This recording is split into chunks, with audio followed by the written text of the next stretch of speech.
할렐루야. 오늘도 주의 말씀을 통해 주시는 은혜와 축복이 성도 여러분 모두에게 가득하시기를 주님 이름으로 축원합니다.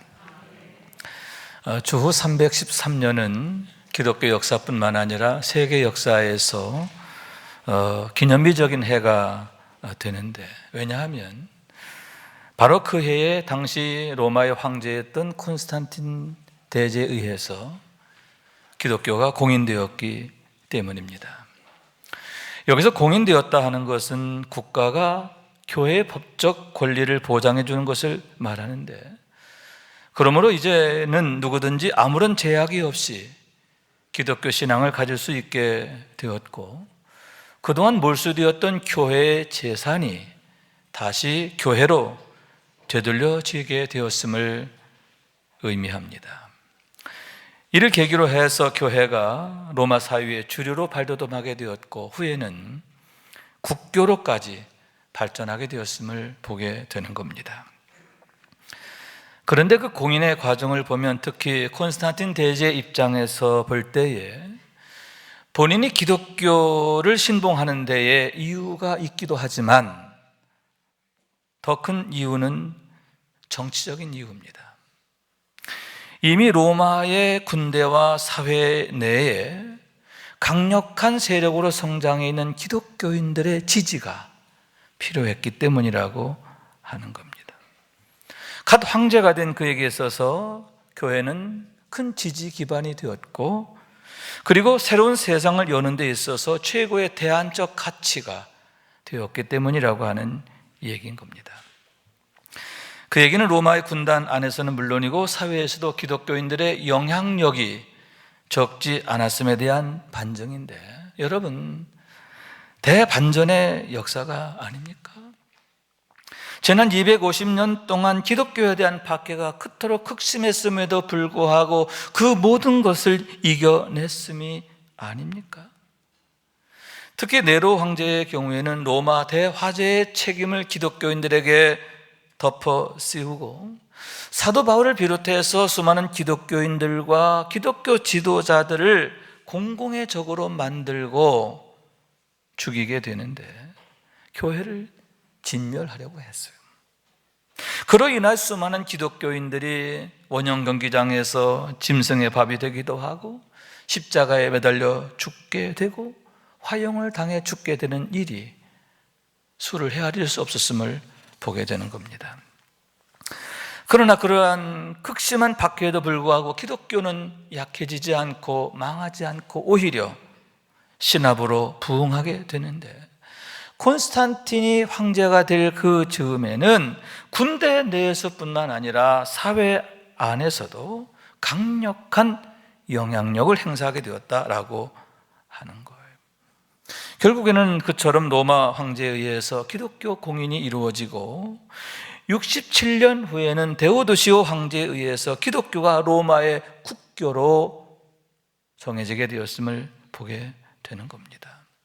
다시 말해서 대반전의 역사인데, 주님께서 부활하심으로 사망을 이기신 것처럼 부활의 능력으로 무장한 교회가 그처럼 세상을 이기고 정복하게 되었음에 대한 얘기입니다. 여러분, 그와 같이 우리도 부활의 능력으로 세워지게 되기를 원합니다. 그러므로 인해 예수 생명으로 사는 삶이 되기를 원하는데, 성령께서 실시간으로 역사하시는 삶이 되기를 원합니다. 그로 인해서 세상을 이기고 마귀를 이기고 하나님의 사랑과 능력과 축복과 영광의 주인공으로 사는 우리 모두가 되어지시기를 주님의 이름으로 축원합니다. 그러면 어떻게 해서 그처럼 교회가 세상을 바꾸고 새로운 역사의 주인공으로 우뚝 서게 되었는가 하는 얘기인데, 오늘의 말씀에서 그 대답을 얻게 되는 겁니다. 오늘의 말씀은 가이사라에 있는 이달리아대의 백부장인 고넬료가 성령 받고 세례 받음으로 해서 공식적인 기독교인으로 세워지게 되는 역사적 사건인데, 너무나 의미심장한 일이 되었음을 보게 되는 겁니다. 왜냐하면 다시 말씀드리지만 그는 로마 백부장이었기 때문인데, 이방인이었던 그가 성령 받고 세례를 받았어요. 그와 더불어서 그의 가족들과 가까운 친구들까지도 거기에 동참하게 되는데, 그로 인해서 최초 이방인 교회가 가이사라에 세워지게 되었기 때문입니다. 가이사라는 당시 유대의 행정 중심 도시였는데, 왜냐하면 유대 총독의 관저가 거기에 있는 겁니다. 그러므로 예루살렘은 상징적 의미에서 수도였고, 정치적 의미 또 행정적 의미에서는 실질적으로 가이사라가 군입점 역할을 하고 있었다 하는 겁니다. 본래는 주전 25년부터 10년 동안 헤롯 대왕에 의해서 건축이 되는데, 가이사라에게 헌정하는 도시로 건축이 돼요. 그래서 가이사라 하는 이름으로 불려지게 되었는데, 가이사의 도시다, 가이사 아우구스도의 도시다, 그런 의미를 갖고 있는 겁니다. 지중해 해안에 위치해 있는데 요바에서부터 위로 50km 위에 위치해 있는데, 큰 배들이 접안할 수 있는 시설을 갖추고 있었고, 여러분 배너란 영화 보시면 큰 원형경기장 안에서 전차 경주를 하잖아요. 그런 전차 경주를 할 수 있을 만한 대형 경기장을 갖추고 있던, 유대 내에서는 가장 번화한 로마인들의 도시, 그게 바로 가이사라였다는 얘기입니다. 더욱이 그곳에는 이달리아대가 주둔하고 있었는데, 그러므로 그 위세가 참으로 대단했습니다. 왜냐하면 당시에 이달리아대는 이탈리아 본토 출신으로 구성된 특별 부대이기 때문인데, 부대원의 수는 약 1000명쯤 되었습니다. 그러나 그들 대부분이 귀족의 자녀들로 구성되어 있기 때문에 로마의 여타 부대와는 급이 다른 부대다, 특별 부대다, 이렇게 할 수가 있기 때문입니다. 그래서 본래는 로마 본토에만 주둔하게 되는데, 전하는 말에 의하면 당시의 유대 왕이었던 아그리빠 1세를 견제하고 감시하기 위해서 특별히 가이사라에 파견되었다라고 그렇게 전해지고 있는 겁니다. 그러니만큼 그 위세가 참으로 대단했는데, 고넬료는 그러한 부대의 백부장이라는 거죠. 그것은 그가 과연 어떤 사람인가 하는 것을 미루어 짐작해 하는데, 명망 있는 귀족 가문의 후예 중에 한 사람이었다 하는 얘기입니다. 그러므로 가이사라에서의 그의 위치가 얼마나 대단했을까? 심지어는 로마 총독까지도 함부로 할 수 없는 그러한 위치의 사람이었음을 보게 되는 겁니다. 그런 의미에서 고넬료의 회심이 갖고 있는 의미는 참으로 크다 할 수 있는데, 왜냐하면 그로 인하여 놀랍게도 로마 본토 한가운데 복음이 전해지는 요인이 되었기 때문입니다. 여러분, 고넬료가 회심할 때 그의 가족들과 또 뿐만 아니라 가까운 친구들이 함께 했음을 보게 됩니다. 함께 말씀 듣고 함께 성령 받고 함께 세례를 받게 되는 겁니다. 그러면 여기에서 가까운 친구들은 누구일까? 아마도 또래의 백부장이거나 아니면 귀족의 자녀들일 겁니다. 그러므로 여러분, 얼마나 엄청난 일입니까? 그들 모두가 성령 받고 또 성령의 사람으로 살게 될 때 얼마나 놀라운 능력이 역사하게 되는 겁니까? 우선 이달리아 대 병사들에게 강력히 복음이 전파되고, 그들 가운데 예수 믿는 사람들이 불같이 일어나게 되는 겁니다. 그와 더불어서 예수 믿게 된 그들 한 사람 한 사람의 가정들이 복음으로 세워질 줄로 믿습니다. 그리고요, 여러분, 얼마 후에는 본국으로 돌아가는 거예요. 로마 심장부로 돌아가는 겁니다. 그곳에 가서 로마 사람들에게 복음을 전하게 되는데, 로마 심장 한가운데 복음이 전해지고 또 귀족의 가정들마다 복음으로 세워지는 놀라운 역사가 그렇게 일어나게 되었음을 생각하게 되는 겁니다. 그래서 순교자들에 대한 역사에 보면 특히 로마 군대 내에서 순교자가 많이 나옵니다. 이와 무관치 않은 거죠.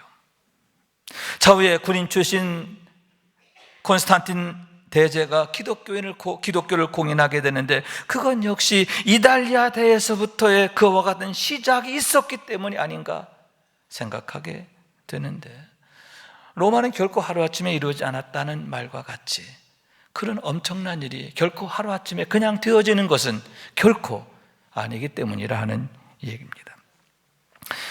여기서 우리는 놀라운 하나님의 섭리를 엿보게 되는데, 그것은 주님께서 이방 선교를 위하여 사도 바울만 택한 게 아니라 또한 고넬료를 택하셨다라고 하는 사실입니다. 이방 선교의 또 하나의 축으로 고넬료를 택하셨고 부르셨고 세우셨음을 보게 되는데, 그와 더불어서 이달리아대를 복음의 통로로 사용하셨음을 보게 되는 겁니다. 또한 가이사라가 세계 복음화의 교두보가 되는데, 본래는 로마가 유대를 통치하기 위해서 사용하던 도시입니다. 흉악의 근거지입니다.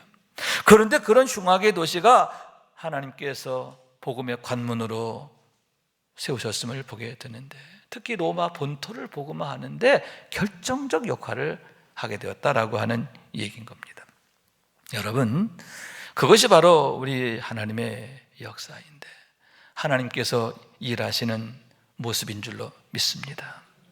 주님의 손에 붙잡히게 되면 그처럼 선하고 아름답고 위대하게 되는데 복이 되는 것을 믿으시기 바랍니다.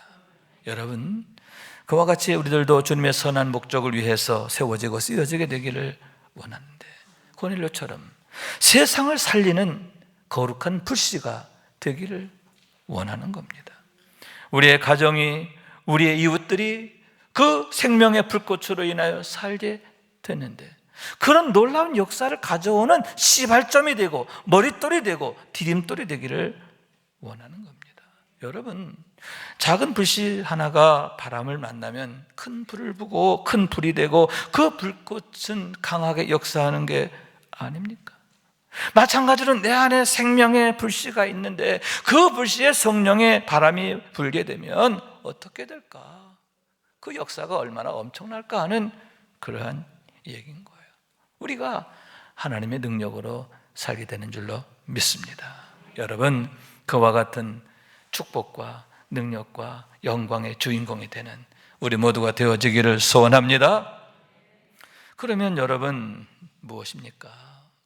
어떻게 해서 그처럼 고넬료가 복음의 불씨가 되어 놀라운 역사의 머릿돌과 디딤돌이 되었을까 하는 얘기인데, 주님께서 그에게 특별한 은혜를 주셨기 때문이 아닌가 하는 얘기입니다. 오직 주님의 은혜에 의한 결과다, 그러한 말씀인 거예요. 우선 본문 3절에 보면 제9시 시간에 환상 가운데서 고넬료가 천사의 방문을 받게 됨을 보게 됩니다. 제9시 시간 그랬는데 기도 시간이라고 규정되어 있진 않아요. 아마도 그가 집무실에 있을 때가 아닌가 생각하는데, 어쨌든 고넬료야 하고 부르시는 천사의 음성을 듣게 되는 겁니다. 여러분, 목적은 한 가지지요. 내가 지금 사람들을 요바에 보내어 베드로라는 시몬을 청하라. 베드로를 청하여 말씀 듣게 하시려고 그와 같이 천사가 고넬료를 방문하게 되었다라고 하는 겁니다. 그래서 여러분, 이와 같이 말씀을 들을 때 성령이 임하시잖아요. 할렐루야. 말씀 듣는 모든 사람들에게 내려오시니 각 사람에게 성령이 내려. 여러분, 그러므로 해서 그들이 말씀이 들려지게 되었고 깨달아지게 되고 믿어지게 된 줄로 믿습니다. 예수를 주로 고백하고 그들이 세례받고 거듭나게 되는데, 그로 인해서 세계 최초 이방인 교회가 그와 같이 고넬료의 가정에서 세워지게 되고, 그로 인하 이방 선교의 새로운 물꼬가 활짝 열리게 되었음을 보게 되는 겁니다. 그런데 그 과정에서 우리는 주님께서 강력히 강권하셨음을 보게 되는데, 주님이 강권적으로 역사하셨음을 보게 된다 하는 겁니다. 고넬료가 베드로를 청하고 또 청하는 자가 도착할 즈음에 이번에는 베드로로 하여금 그 청함에 응하도록 그렇게 하신 그 모든 것을 우리 주님이 친히 섭리하셨다, 그런 얘기입니다. 우선 제9시 즈음에 고넬료가 환상 가운데 천사의 방문을 받잖아요. 여기서 제9시는 우리 시간으로 오후 3시를 말합니다. 유대 시간과 우리 시간은 6시간의 차이를 갖기 때문인데요. 다시 말씀드리지만 집무실에 있을 때 갑자기 환상이 보이고 환상 가운데서 주의 사자가 그를 찾아와서 말씀을 전하게 되었고 그가 그 말씀에 즉각 순종하게 되었음을 보게 되는 겁니다. 자, 그리고 나서 이제 6시입니다. 여기서 6시는 다음 날 6시예요. 그러니까 고넬료가 천사의 방문을 받은 이후 20시간 정도가 지난 후 다음 날 정오 시간을 말하는 겁니다. 기도 시간이죠. 전통적으로 유대인들은 하루에 3번 기도했는데 아침, 저녁, 그리고 정오에 규칙적으로 기도했습니다. 베드로가 정오 기도 시간에 지붕에 올라가 기도하게 되었다 하는 겁니다. 여기서 지붕은 지붕 꼭대기를 말하는 게 아니에요. 지붕 위를 말하는 게 아니에요. 지붕 안에 있는 조그마한 다락방을 말하는데 오직 기도에 전념하기에 최적인 장소, 그런 곳을 말하는 겁니다. 평소와 같이 규칙적으로 기도하게 되었음을 보게 되는 거예요. 그런데 기도 중에 환상을 보게 됩니다. 갑자기 하늘이 활짝 열리더니 하늘로부터 큰 보자기 같은 그릇이 내 귀에 메어서 그의 눈앞에 내려오는 겁니다. 그 안을 들여다봤더니 온갖 부정한 짐승들이 그 안에 가득한 거예요. 그때 하늘에서 음성이 들립니다. 베드로야, 일어나 잡아 먹어라. 그래서 베드로가 대답합니다. 주여, 그럴 수 없나이다. 속되고 깨끗하지 아니한 것을 내가 결코 먹지 아니하였나이다. 여기 이 안에는 부정한 짐승들이 있기 때문에, 부정한 음식이 있기 때문에 먹을 수가 없다는 거죠. 그러자 재차 다시 말씀하시기를 하나님께서 깨끗하게 하신 것을 내가 속되다 하지 말라, 이런 말씀이 들리게 되는 거예요. 그런데 그런 환상이 3번 거듭해서 그에게 보여지게 되었고 들려지게 되었다 하는 얘기입니다. 그래서 도대체 이 환상이 어떤 의미인가 하여 생각하게 되는데 그때 마침 고넬료가 보낸 사람이 베드로를 찾게 되었고, 2 사람이 너를 찾으니 일어나 내려가 의심치 말고 함께 가라. 내가 그들을 보내었느니라 하시는 성령의 음성을 듣고 그들을 따라 고넬료에게 가게 되었음을 보게 되는 겁니다. 여러분, 주님께서 강권적으로 역사하셨음을 보게 되는 게 아닙니까? 그러므로 해서 고넬료가 복음을 듣게 되는데 그처럼 고넬료로 하여금 복음의 사람으로, 성령의 사람으로 세워지게 하려고 강권적으로 역사하시는데 고넬료에 대한 열심이 얼마나 각별하셨는가. 우리 주님의 고넬료에 대한 열심의 각별함을 여기서 보게 된다라고 하는 거예요. 참 고마운 일이죠. 참 복된 일이죠. 여러분, 이와 같이 우리들도 주님께서 관심하시고 사랑하시고 열심하시는 대상이 되기를 원합니다. 그러므로 고넬료처럼 복음의 사람, 성령의 사람으로 세워지길 원하는데 항상 주님의 눈과 마음이 우리를 향해 있게 되기를 원하는 거예요. 그러므로 해서 주님이 열어주시고 도와주시고 지켜주시고 복되게 하시는 우리 모두의 삶이 되어지기를 축원합니다. 그럼 여기에서 왜 하필 고넬료인가 하는 질문인데, 어떻게 해서 그가 그처럼 주님의 특별한 은혜를 입고 위대하게 쓰여지게 되었는가 하는 얘기입니다. 본문 2절에 그 대답이 있는데 이렇게 말씀합니다. 그가 경건하여 온 집안과 더불어 하나님을 경외하며 백성을 많이 구제하고 하나님께 항상 기도하더니. 왜 고넬료가 하나님의 은혜를 입게 되었는가 하는 이유가 바로 여기에 나와 있다라고 하는 얘기인 겁니다.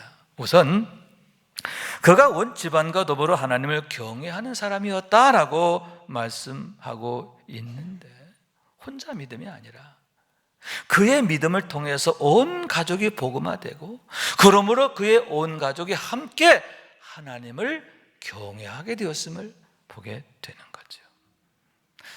아마도 고넬료가 이 구심점 역할을 했을 거예요. 머릿돌 역할을 했을 거예요. 중요한 것은 온 가족이 예수 안에서 하나 되게 되었다라는 사실입니다. 할렐루야. 여러분, 이렇게 하나님을 경외하는데 하나가 될 때, 여러분, 고넬료만이 아니라 그의 온 가족이 함께 은혜 받게 되고 성령 받게 되고 능력으로 쓰임 받게 된 줄로 믿습니다. 여러분, 우리 가정도 이렇게 세워지기를 원해요. 혼자 믿음에 그치지 말고 함께 믿는 믿음이 돼야 돼. 온 가족이 함께 예수 잘 믿는 가정 되기를 원합니다. 그래서 고넬료 가정처럼 하나님의 은혜가 임하고 축복이 임하고 성령 충만하고 성령의 역사가 나타나는 가정들 되어지시기를 축원합니다.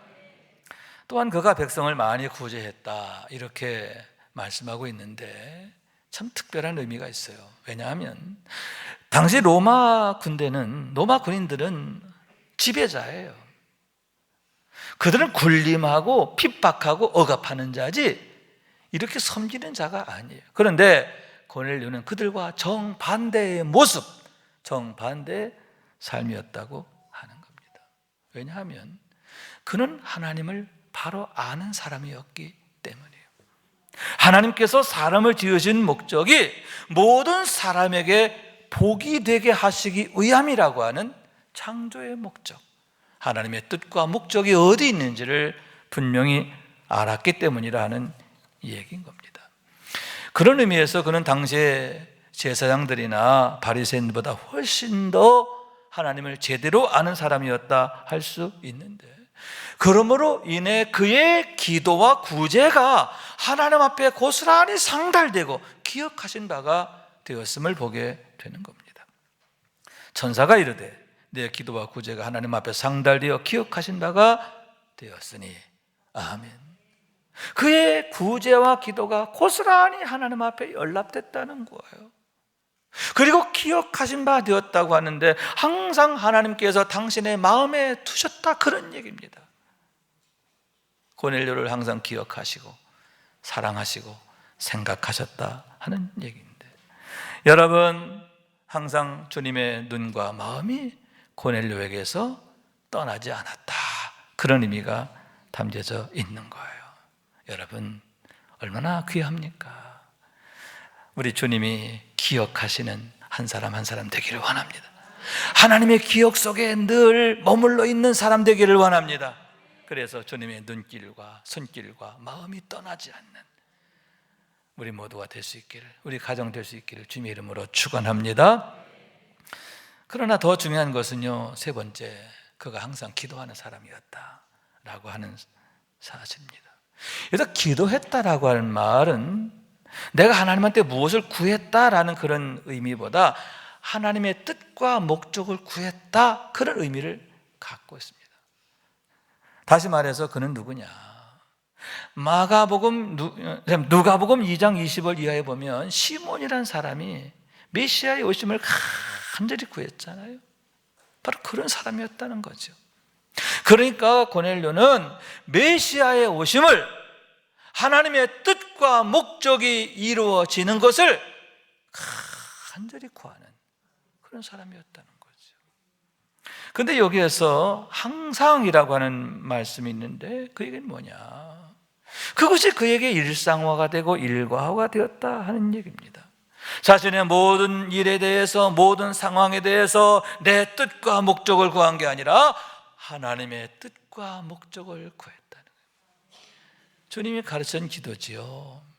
아버지의 뜻이 하늘에서와 같이 이 땅에서 이루어지기를 원하나이다. 바로 그런 기도의 주인공이 고넬료였음을 보게 되는 겁니다.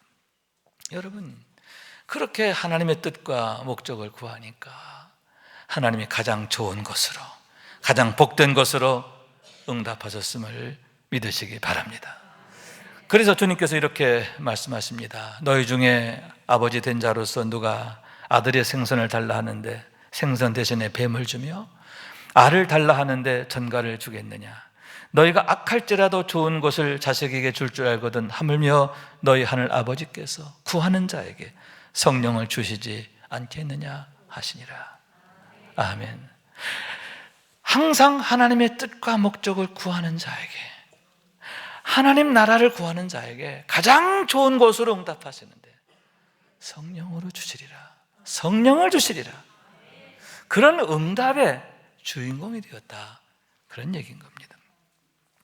그런 의미에서 여러분, 우리 교회가 작년 3월부터 정시 매일 예배에 힘쓰고 있잖아요. 참으로 귀한 줄로 믿습니다. 왜냐하면 그와 같은 정시 매일 예배를 통해서 경건의 일과를 세우고 성령 충만하고 성도의 영화가 나타남을 우리는 확신하기 때문이에요. 아멘. 성령 충만한 한 사람 한 사람을 통해서 그의 삶이 놀라워지고요, 그를 통해서 그 가정이 하나님의 은총이 함께하는 가정이 되고, 할렐루야, 우리 교회가 성령이 역사하는 교회가 되는 거예요. 믿음의 가정에서, 주의 몸된 교회에서 주의 손이 함께하는 자녀들이 일어나게 되는 거죠. 할렐루야. 하나님의 위대한 역사가 반드시 나타나게 될 것을 우리는 확신하기 때문인데, 이것은 제가 교회를 위해서 간절히 기도하는 중에 성령께서 제게 주신 비전이고 확신이에요. 이것은 또한 우리 하나님께서 가장 바라시고 원하시는 것이기 때문인 줄로 믿습니다. 당신의 생명을 주시기까지 우리를 사랑하시기 때문이다, 그런 얘기입니다. 여러분, 천사가 고넬료야 하고 부르세요. 그 얘기는 우리 주님이, 우리 하나님이 고넬료의 이름을 아신다는 거잖아요. 항상 하나님이 아시는 이름, 그 많은 사람 중에 그의 이름을 아시는 거예요. 하나님 앞에 아심받은 삶이 되었음을 보게 되는 거죠. 또한 여러분, 그를 성령으로 세우시려고 모든 과정 하나하나를 섭리하시잖아요. 무슨 얘기입니까? 그를 위해서 온갖 수고를 아끼지 아니하시는 하나님, 그를 위해서 온갖 좋은 일을 예비하시고 이루어 가시는 하나님, 그를 위해서 일하시는 하나님이신 것을 보게 되는 겁니다. 그러므로 해서 고넬료가 그처럼 성령 충만하게 되고 하나님의 능력으로 세워지게 되는데, 여러분, 세상을 살리고 역사를 바꾸는 사람 된 줄로 믿습니다. 그리고 그의 가정과 그의 가까운 친구들까지도 그 일에 동역자가 되었음을 보게 되는 겁니다.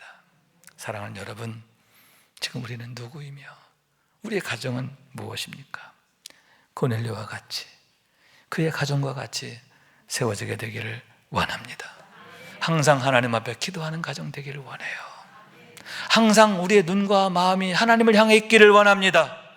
그러므로 말씀 주시고 성령 부어주시고 하나님의 능력으로 아름답게 세워지고 세상에 축복이 되는, 세상에 하나님의 영광을 드러내는 우리 모두가 될 수 있기를 주님의 이름으로 축원합니다. 우리 말씀 생각하면서 기도한 마음으로 찬양합시다. 나의 영혼이 잠잠히 하나님만 바라비요. 나의 영혼이 잠잠히 하나님만 바라며 나의 구원이 그에게서 나는 도다. 나의 영혼아 잠잠히 하나님만 바라라. 나의 소망이 저에게서 나는 도다. 오직 주만이 나의 반석 나의 구원이시니 오직 주만이 나의 산성 내가 요동치 아니하리. 2절 나의 영혼이 간절히 여호와를 갈망하며 나의 입술이 여호와를 찬양하리.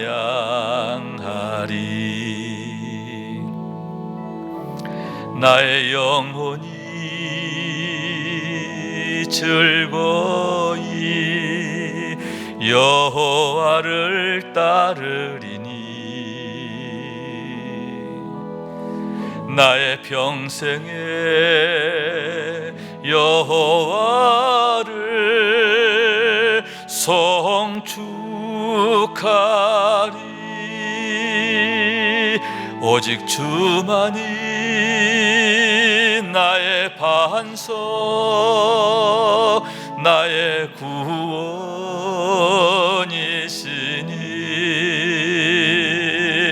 오직 주만이 나의 산성 내가 요동치 아니하리.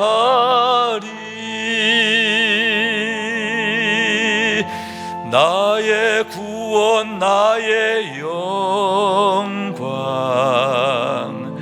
하나님께 있으니 내 힘과 반석과 피난처 되시네.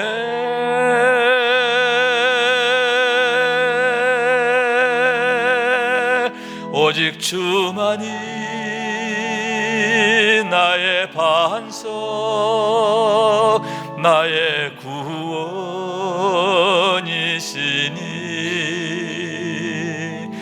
오직 주만이 나의 산성 내가 요동치 아니하리.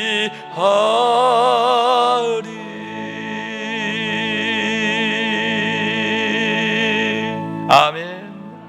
오직 주만이 나의 반석 나의 산성시라. 그러므로 내가 요동치 않습니다. 할렐루야. 여러분, 이 찬양이 항상 우리의 간증이 되고 자랑이 되고 찬양이 될 수 있기를 주님의 이름으로 축원합니다.